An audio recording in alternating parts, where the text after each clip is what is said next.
This story has been lightly revised from the original text of A Real Tomboy by Joyce Miller. Before we get started, take your time to get comfortable and relaxed. Today we're going to explore Edinburgh through the eyes of a young girl called Joyce.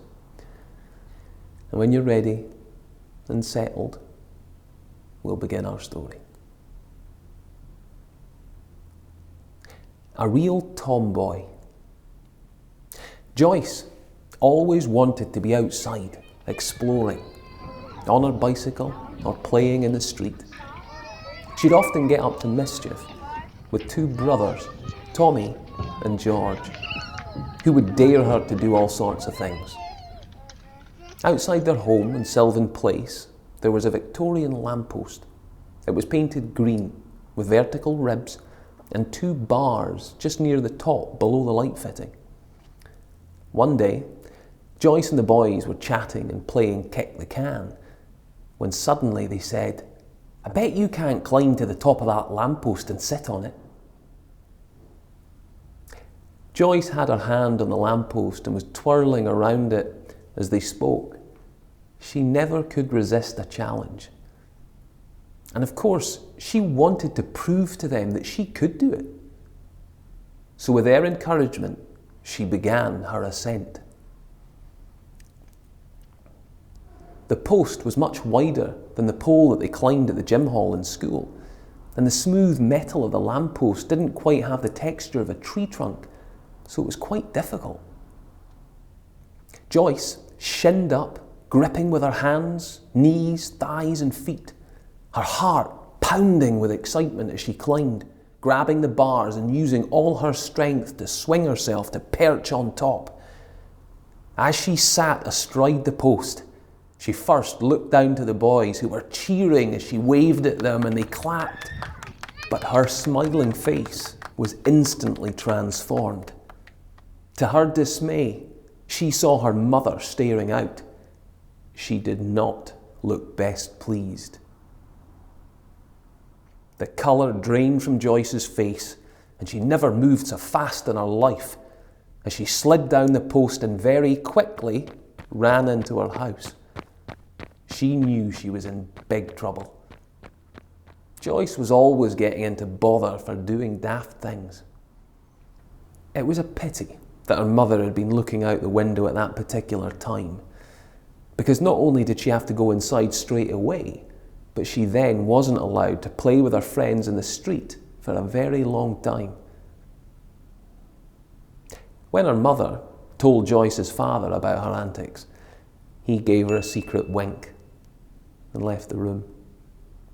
He wasn't at all concerned, because he knew her so very well. Joyce smiled to herself because she was a real tomboy, and she blamed her father almost entirely for all her mischief. Joyce's home for over 90 years was at 11 Sylvan Place in the Marchmont area of Edinburgh.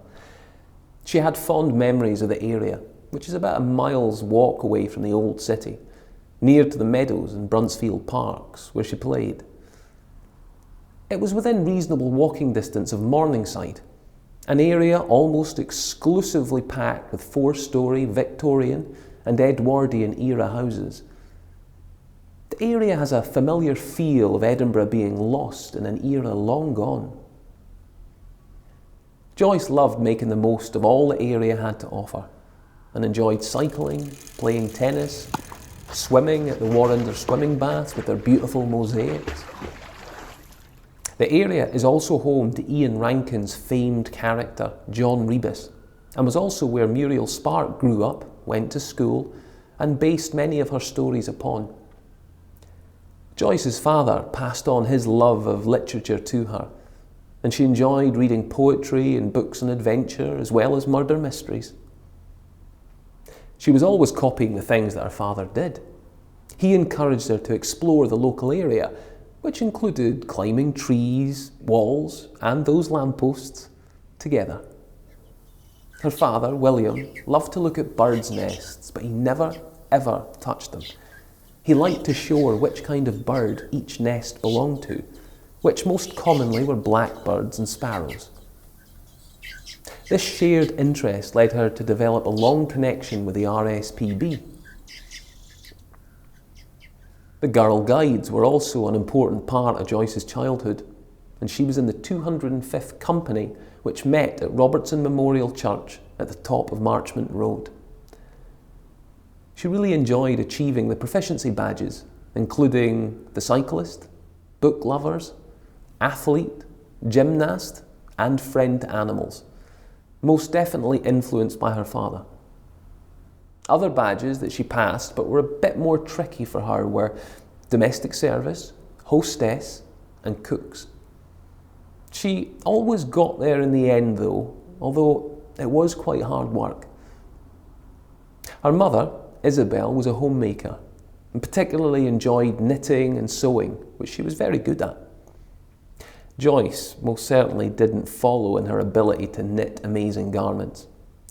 In fact, Joyce's most memorable attempt was knitting 2 heels in 1 sock, something she doesn't think she ever lived down. She was far happier playing outside and shinning up those lampposts. It's fair to say that Joyce was certainly a real tomboy.